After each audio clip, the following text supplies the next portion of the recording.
Good morning. Nice to see you again.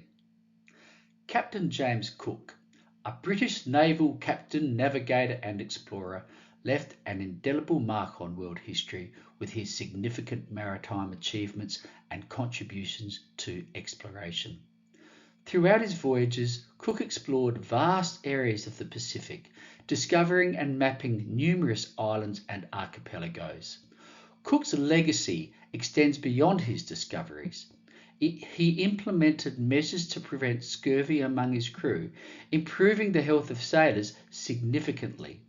Moreover, his precise mapping techniques and scientific approach to exploration set new standards in the field. Tragically, Cook's life ended during his third voyage on February 14, 1779 in Hawaii. Despite his untimely death, Cook's achievements remain a testament to his skill as an explorer and his enduring impact on navigation and research. James Cook was born on October 27, 1728 in Yorkshire, England, the second of 8 children. He grew up on a farm, and his father's employer paid for his schooling in the village until he was 12 years old. What a significant advantage that was! Education. This is the earliest picture of Cook's birth cottage. It is displayed in the Royal Museums, Greenwich, London.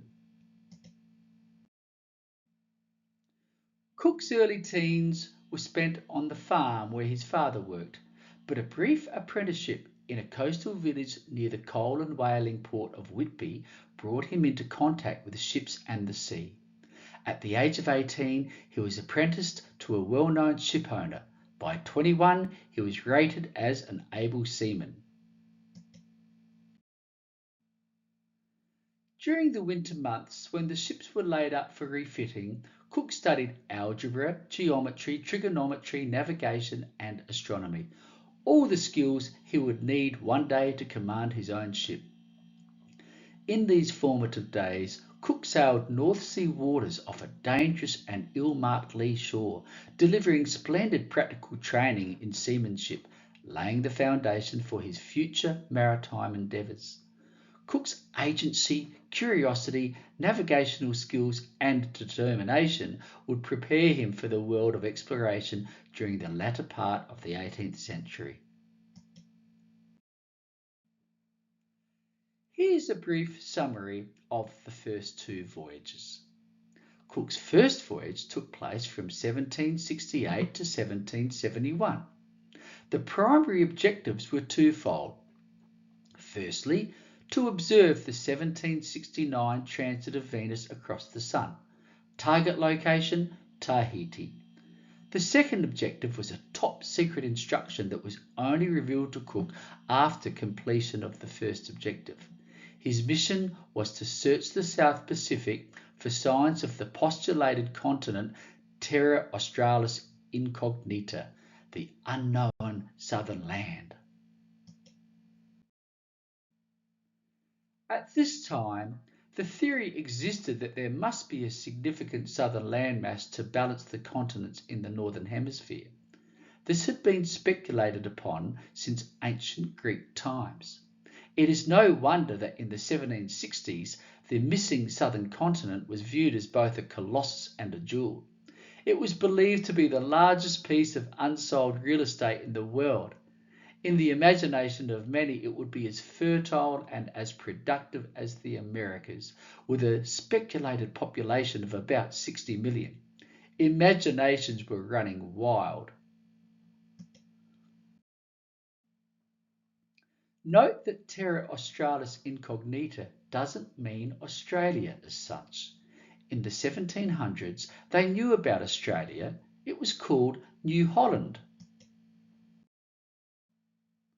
In 1606, Dutchman William Janszoon landed in northern Australia in the Gulf of Carpentaria, see the Arrow, and in 1616 Dirk Hartog landed at Shark Bay, Western Australia. The conception of a great unknown southern land was more likely a combination of Australia and Antarctica, which was discovered about 1820 by the Russians. These early discoveries did not find New Holland appealing at all. No part of Western Australia then had attractions compared to those of New York, Japan, Java, and other places where the Dutch traded and even governed.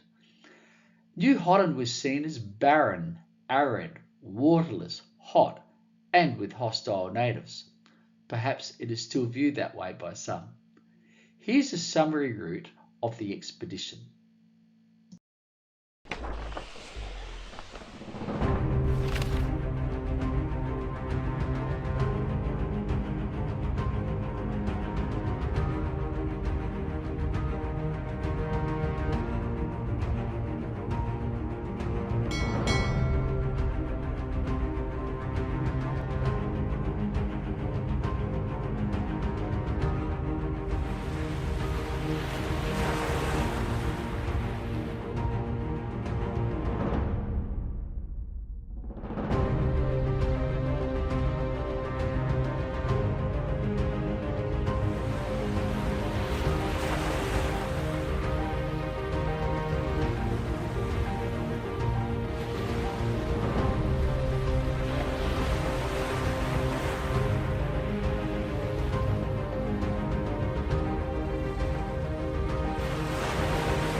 Transits of Venus are among the rarest of predictable astronomical phenomena.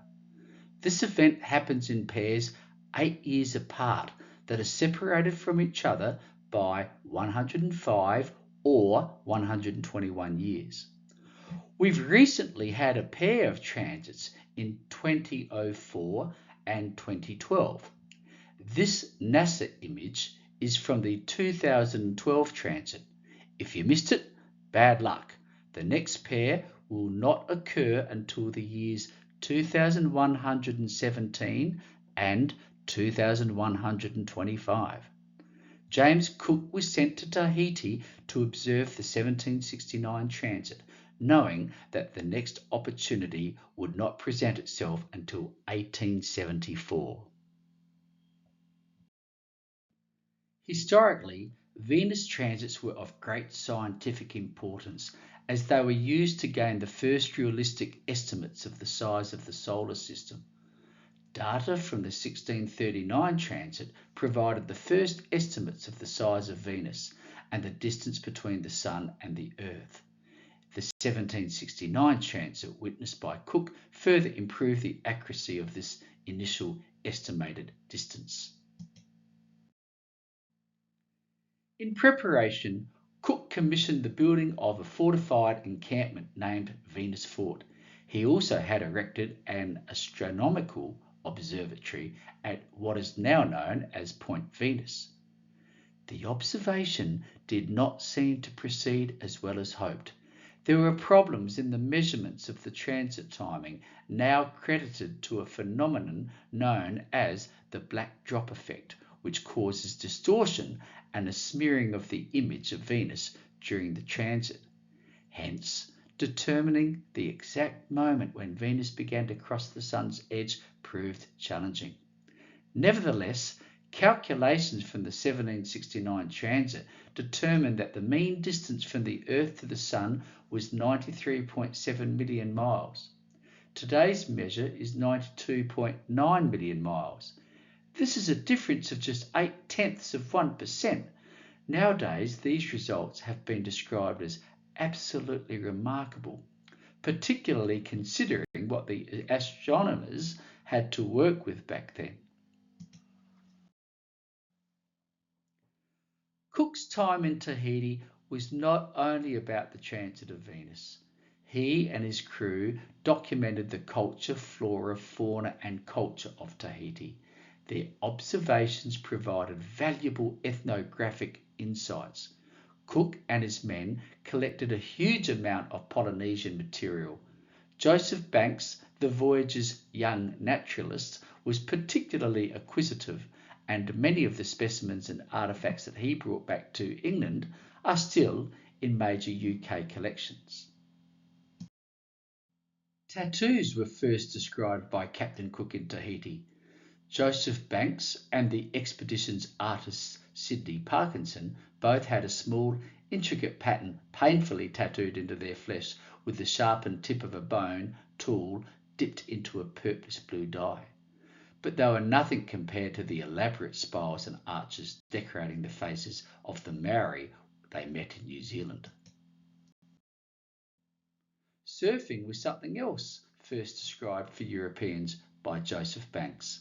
In Tahiti, he saw boys riding the great Pacific waves that carried them all the way to shore. Upon leaving Tahiti, Cook opened the second set of orders that had been handed to him, sealed before his departure, and marked secret. These instructed him to begin a search for the postulated southern continent of Terra Australis Incognita, and if found, to chart its coast, observe and collect its flora and fauna, and attempt to make contact with any indigenous populations that might be encountered. These orders were to search for an unknown land somewhere between Tahiti and New Zealand. As we've canvassed, scientists believe there must be a substantial landmass to the south to balance the large continents that span the northern hemisphere. As you can see, there really wasn't anything to be found in this part of the South Pacific where Cook was searching. After about 2 months of fruitless exploration, the Endeavour headed to New Zealand. In 1642, Abel Tasman was the first European to reach New Zealand. Following a squiggle on a chart done by Tasman, Cook became the second European visitor, arriving in October 1769. Cook's voyage to New Zealand marked a significant milestone in European exploration. He meticulously charted New Zealand's coastlines, producing detailed maps that were unprecedented in their accuracy and comprehensiveness. His interactions with the Maori were pivotal, establishing the first sustained European contact since Abel Tasman's encounter 127 years earlier.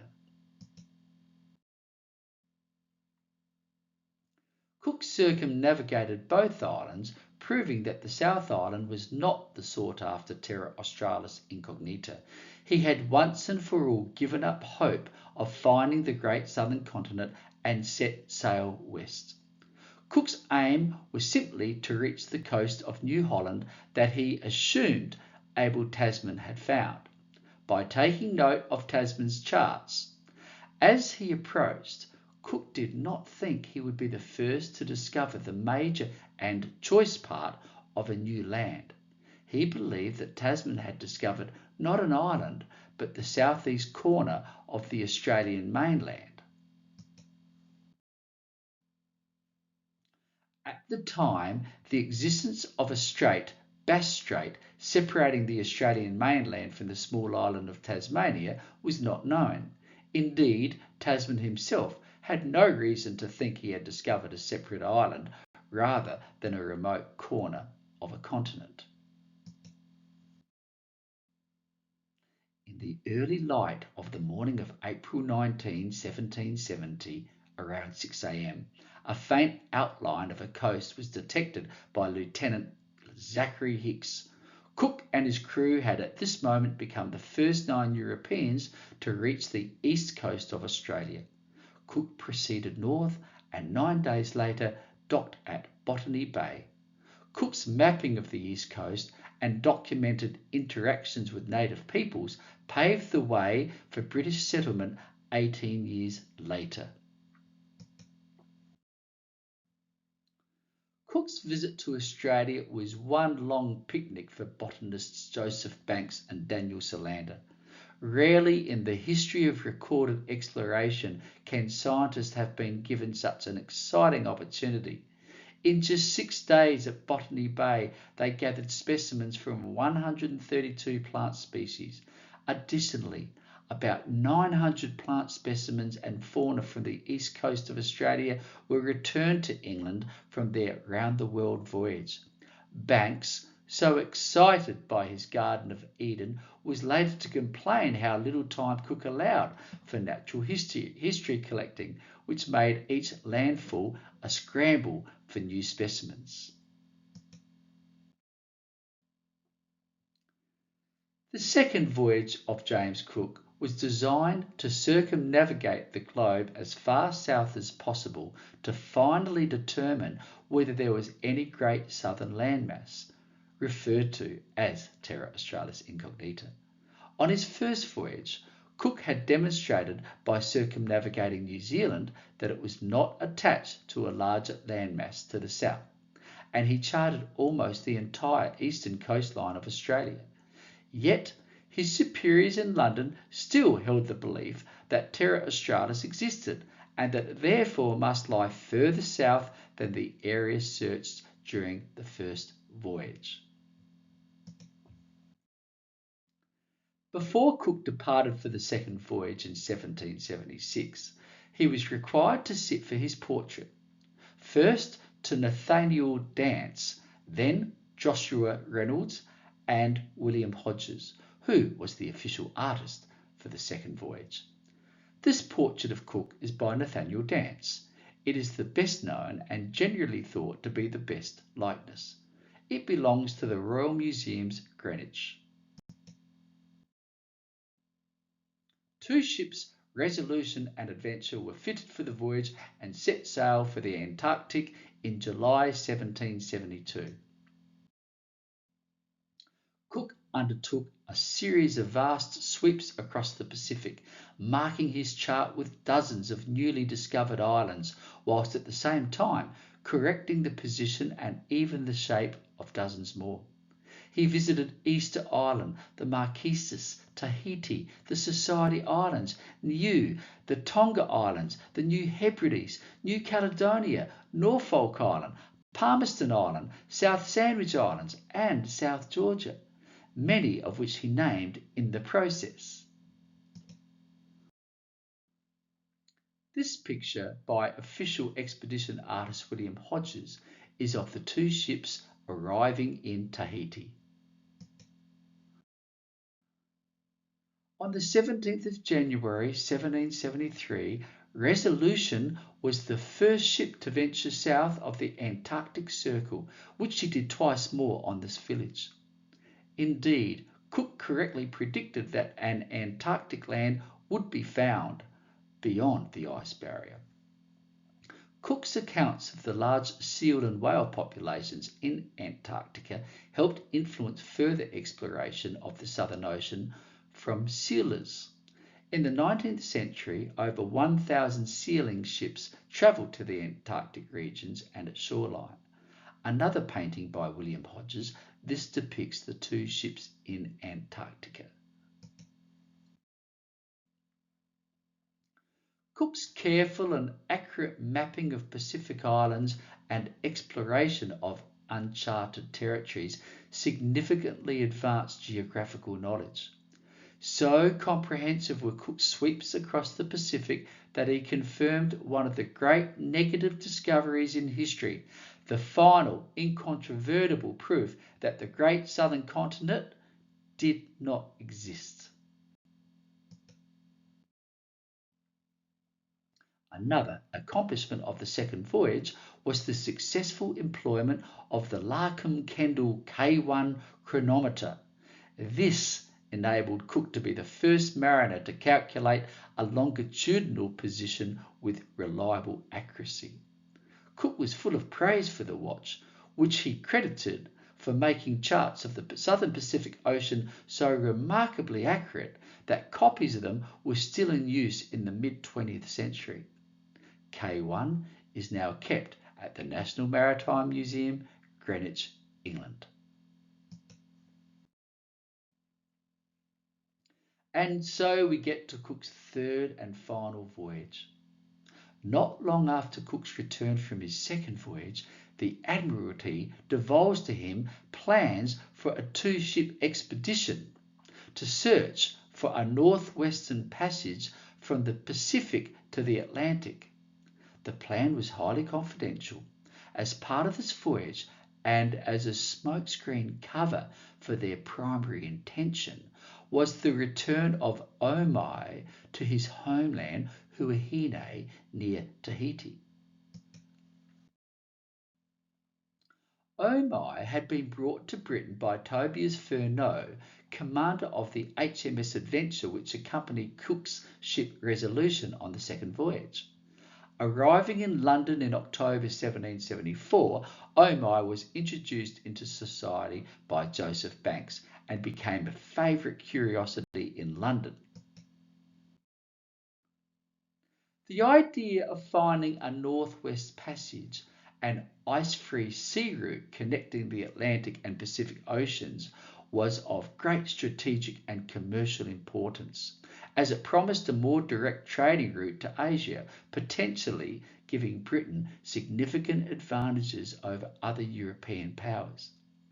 This idea became as deeply entrenched an obsession as Terra Australis Incognita in the south, attracting a mythology equally imaginative. The Admiralty were also driven by a 1745 Act of Parliament, which, when extended in 1775, promised a £20,000 prize for whoever discovered the passage. Initially, Cook was excluded as a candidate for the command of the expedition. He had, after all, spent 6 of the past 7 years at sea. He was tired and in need of a long rest. Besides, his wife Elizabeth needed and deserved his company for a while. But all this talk re-aroused his curiosity and excitement. He had roamed the Pacific from east to west. No one in the world had seen more of its 70 million square miles, had sighted and recorded more islands, and experienced the ocean's moods more intensely. Initially, the Admiralty had wanted Charles Clarke to lead the expedition, with Cook acting as a consultant. But Cook made a sudden decision. At a meeting with the Admiralty to discuss worthy candidates to undertake, he decided to undertake the mission himself. A cheer rang out from the officials and glasses were charged for a heartfelt toast to Cook's health. Charles Clarke was to be in charge of the second ship, reporting to Cook. Cook once again commanded HMS Resolution, as he did on the second voyage, with Charles Clarke as commander of the second ship, HMS Discovery. Among the officers selected by Cook for this voyage was a rather awkward fellow, William Bligh. This is the portrait of him in the National Portrait Gallery, Canberra, by 24-year-old John Webber, the appointed artist for the expedition. But you might be more familiar with Charles Laughton's depiction of Bligh in the 1935 movie version of Mutiny on the Bounty. Cook was attracted to Bligh by his reputation as a competent navigator, surveyor, and cartographer. Bligh's unevenness and hasty temper, and his intolerance and impatience, were not to be discerned at a single meeting. Besides, Bligh had the strong recommendation of no less a figure than Lord Sandwich. Bligh was 22 when given this appointment. Whilst Cook and Bligh both came from humble backgrounds, Cook never had a chip on his shoulder, where in Bligh's case they were numerous and flourished for all his life. Nevertheless, he had landed this prime appointment as Cook's sailing master.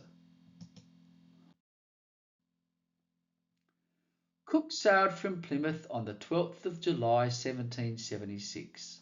Clark in the Discovery was delayed in London and did not follow until August the 1st. The reason for this delay was because Clark had stood surety for his reckless older brother who fled to the West Indies leaving debts, and hence landed Clark in jail as a result.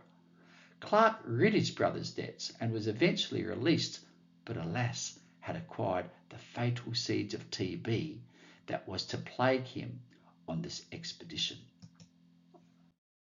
On the way to Cape Town, the Resolution stopped at Tenerife to top up supplies.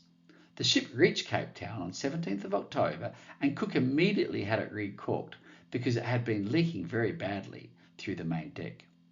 When Discovery arrived in Cape Town on the 10th of November, she was also found to be in need of recorking. The two ships sailed from Cape Town on the 1st of December and on 13 December located and named the Prince Edward Islands after Prince Edward, the fourth son of King George III.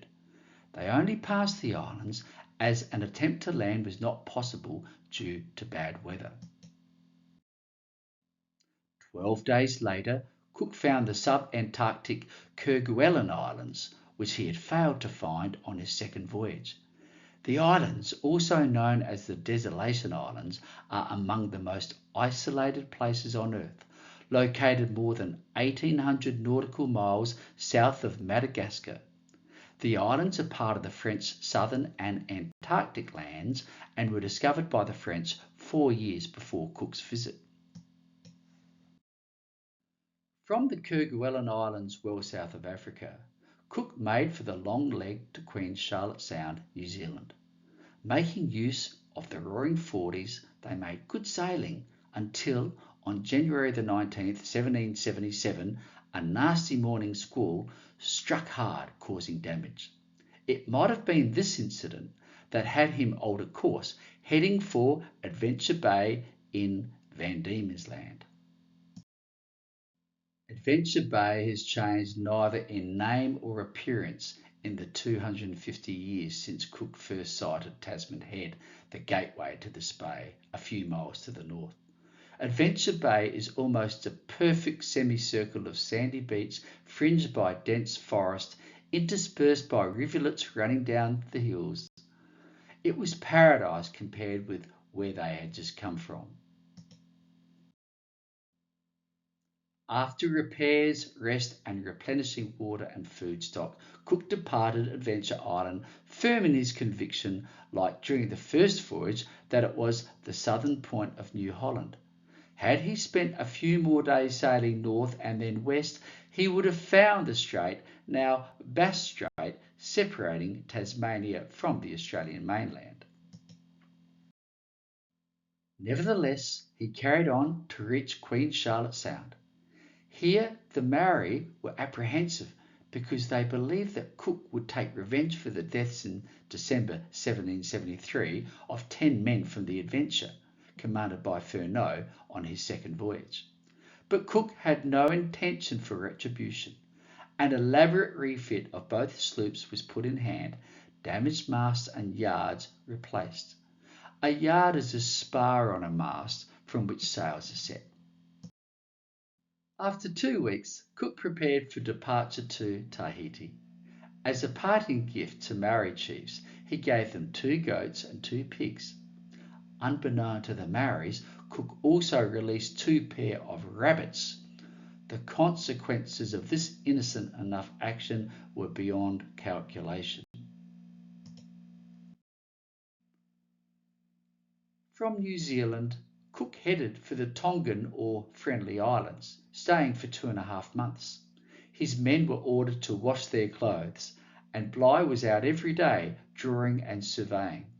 But wherever they went, They were followed by thieving by the natives, like some plague. Cook became increasingly exasperated and resorted to savage punishments. The guilty culprits were flogged, in one case with 5 dozen lashes.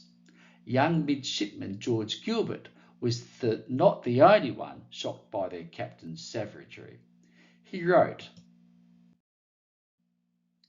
"Thieving is very prevalent here, but Captain Cook punishes in a manner unbecoming of a European, by cutting off their ears, firing at them with small shot or ball, as they were swimming or paddling to shore, and suffering the people as he rowed after them to beat them with the oars."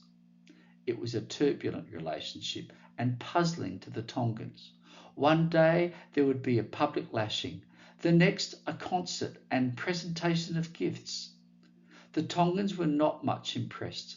Once, after a theft of a goat and 2 turkeys, Cook rounded up the chiefs and held them hostage against the return of everything that was stolen since they had arrived.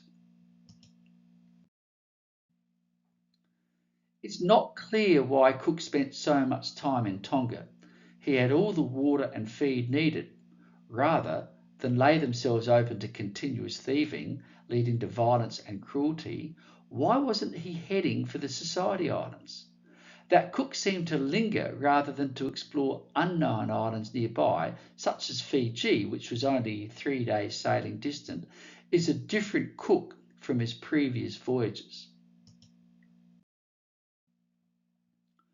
On reaching the Society Islands, the main objective was to return Omai to the island of Huahine, about 110 miles northwest of Tahiti.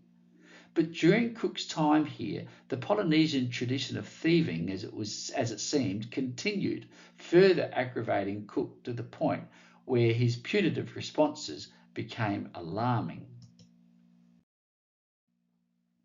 After 2 goats were stolen, Cook told one of the chiefs that if not returned by a certain time, he would start burning houses and canoes. And so he did. This was a far cry from the James Cook who showed much greater respect and restraint and tolerance on prior journeys. It will never be known what compulsion drove Cook to behave in this astonishingly cruel and destructive manner. It was so out of character. In one incident alone, 18 large canoes and about 100 paddles were destroyed, each one representing many months of work. George Gilbert reported that neither tears nor entreaties of the natives could move Cook. Cook's men obeyed his instructions to destroy property with great reluctance, and one wrote, "I can't well account for Captain Cook's proceedings on this occasion, as they are so very different from his conduct in like cases on his former voyages." From the Society Islands, as Cook sailed in a northeasterly direction across the North Pacific, land was sighted. On January the 18th, 1778, Midshipman James Ward became the first European to set eyes on the Hawaiian Islands, and a few minutes later, John Gore became the first American to do so. Cook knew that he was on the verge of one of his greatest discoveries. At dawn the following day, the sun was rising over Oahu. Soon they could identify crowds of natives on the headland and other points along the coast. There were many canoes too, heading towards the 2 ships. Every officer and man of the Resolution and Discovery was on deck, wondering about the nature of these people. The canoes held off for a while, but gradually gifts were offered, and the sailors realised to their astonishment that their grasp of Polynesian language could be understood by the natives. They could communicate. Cook named this new archipelago the Sandwich Islands, after the 4th Earl of Sandwich, the acting First Lord of the Admiralty. From Hawaii, Cook sailed northeast to explore the west coast of North America. He made landfall on the 6th of March 1778 near Cape Foulweather on the Oregon coast, which he named. Surprisingly, he sailed past the Strait of Juan de Fuca, which would have led him into some lovely bay in the Puget Sound of present-day Washington state. Whilst he noted a small opening in the land at this position, he made no attempt to explore it further owing to weather conditions. He was also in a hurry. Almost a week later, and in desperate need of water, Cook entered Nootka Sound on Vancouver Island. Cook's two ships spent about a month in Nootka Sound in what Cook called Ship Cove, now Resolution Cove. There were repairs to be made that could be carried out only in a harbour. This vast bay, studded with islands, a generosity of streams, richly scented with pine, and almost overwhelmingly by high snow-topped mountains, reminded Cook of Dusky Sound, South Island, New Zealand. Relations between Cook's crew and the Nootka people were mostly cordial, and generally this period was a happier part of the journey for Cook and his men. The most valuable items the British received in trade were sea otter pelts, but the locals demanded more valuable items than the usual trinkets that had worked for Cook's crew elsewhere. In Hawaii, for example, a single nail could be traded for the finest sea otter fur. In Tahiti, a single nail could get you a comfortable night with a beautiful woman. Over the month-long stay, the Nootka hosts essentially controlled the trade with the British vessels instead of vice versa. Departing Nootka Sound on April 26, the two ships were escorted by many canoes, every paddler singing at the top of his voice a song of lamentation and farewell. The visitors had mostly enjoyed their stay, but had now set their minds on the Arctic and the hope and expectation of finding passage into the Atlantic and home to their share of the £20,000 reward. By May, they were in latitude 55 degrees 20 minutes north and only 500 miles from the Arctic Circle. Conditions were tough, and they became confused as to where they were heading. This was time-consuming, and by the time they finally sailed through the Aleutians, they had missed the June deadline and their season. They were running out of July as they sailed up Alaska towards the Bering Strait. A few days later, on August the 9th, the expedition reached the western limit of North America. Cook named it after the heir to the British throne, and the headland has retained the name Prince of Wales to this day. There was evidence of a settlement here, but Cook did not go ashore. A fierce gale drove them westwards that soon after they were swept from the American continent to within sight of Asia. Cook went ashore at what he named St. Lawrence Bay in what was one of the happiest cools of the expedition. The local people were Mongoloid Chukchi. These fur hunters were friendly extrovert people, cheerful and honest in trading. To the beat of a drum, Cook's men joined the locals in dance. On the beach, on this extremity of Asia, there was laughter and friendship. But it was August 11 and time to be away. Cook had explored and mapped the coast all the way to the Bering Strait. It has been said that in a single visit, Cook charted the majority of the North American northwest coastline on world maps for the first time, determined the extent of Alaska, and closed the gap between the Russian and Spanish exploratory probes of the northern limits of the Pacific. Cook sailed through the Bering Strait into the Chukchi Sea. He headed northeast up the coast of Alaska until he was blocked by sea ice. Cook named the cape nearby Icy Cape. The ice stretched from horizon to horizon and as far as they could see, some 12 feet high, as compact as a wall, said Cook.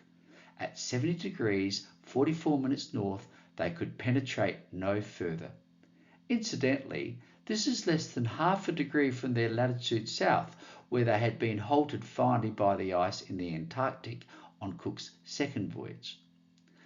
Cook then sailed west to the Siberian coast, where, again due to ice, he was unable to pass a point he called Cape North, today's Cape Schmidt.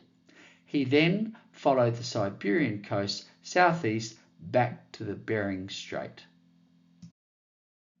By early September 1778, he was in the Bering Sea to begin the return trip to Hawaii. He became increasingly frustrated on this voyage and perhaps suffered from a stomach ailment.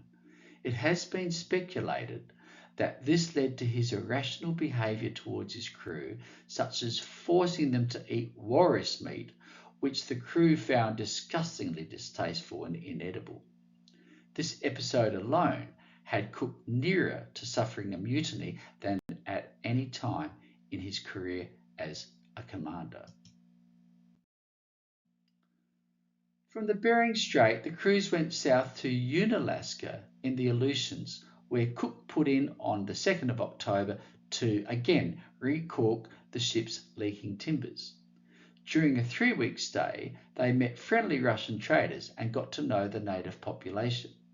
The vessels left for Hawaii on the 24th of October, sighting Maui on the 26th of November 1778. The two vessels sailed around the Hawaiian archipelago for some 8 weeks looking for a suitable anchorage until on January the 17th, 1779, on the western coast of Hawaii, they discovered a bay as neatly formed as Adventure Bay in Tasmania. They learned from the Hawaiians that this place was called Kealakekula Bay. During their navigation around the islands, the ships were accompanied by large numbers of gift-laden canoes whose occupants came fearlessly aboard the vessels. Curiously, a chief and a priest came aboard and ceremoniously escorted Cook ashore, where he was put through a long and peculiar ceremony before being allowed back on the ship. Everywhere they sailed, they were being treated with reverence and respect.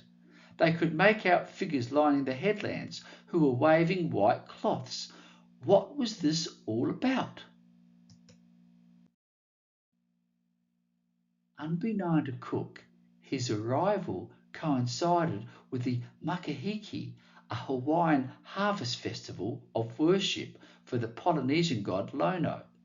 Coincidentally, the form of Cook's ship, specifically the mast formation, sails and rigging, and Cook's clockwise route around the island of Hawaii before making landfall in Kealakekula Bay at exactly the right time, resembled the processions that took place as legend had predicted. This is the most likely explanation for Cook being regarded as a god, that they mistook him as an incarnation of their god Lono. For tradition had it that this god would one day return in a great canoe to Kealakekula to be greeted by the islanders with the white banners. The coincidence was beyond belief, but true. After a month's stay, Cook got under sail to resume his exploration of the northern Pacific and attempt again to find a passage. However, shortly after leaving Hawaii Island, the ships needed to return to Kealakekula Bay for repairs. The return to the islands by Cook's expedition was not just unexpected by the Hawaiians, but also unwelcome because the harvest season of Lono had ended. Perhaps the locals began to question the divinity of Cook as the legend had changed script. In any case, tensions rose and a number of quarrels broke out between the Europeans and Hawaiians. On the 14th of February at Kealakekula Bay, some Hawaiians took one of Cook's small boats. Normally, as thefts were common in Polynesia, Cook would have taken hostages until the stolen articles were returned. But he attempted to take hostage the king of Hawaii. The Hawaiians prevented this when they spotted Cook luring the king to the ship on a false pretext and sounded the alarm. The king himself eventually realised Cook's real intentions and suddenly stopped and sat where he stood. Before Cook could force the king back up, hundreds of native Hawaiians, some armed with weapons, appeared and began an angry pursuit, and Cook's men had to retreat to the beach. As Cook turned his back to help launch the boats, he was struck on the head by the villagers and then stabbed to death as he fell on his face in the surf. The Hawaiians dragged his body away. 4 Marines were also killed and 2 others were wounded in the confrontation. The esteem in which he was nevertheless held by the Hawaiians caused their chiefs and elders to retain his body. Following the practice of the time, Cook's body underwent rituals similar to those reserved for the highest elders of Hawaiian society. The body was disemboweled and baked to facilitate removal of the flesh, and the bones were carefully cleaned for preservation as religious icons in a fashion somewhat reminiscent of the treatment of European saints in the Middle Ages. Following an appeal by the crew, some of Cook's remains were eventually returned to the British for a formal burial at sea.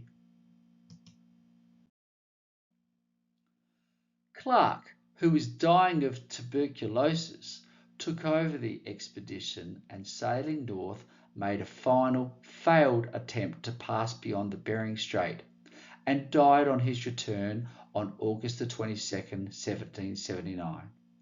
Following his death, Resolution and Discovery turned for home, commanded by John Gore, a veteran of Cook's first voyage, and James King. The Resolution and Discovery arrived home on October 4, 1780.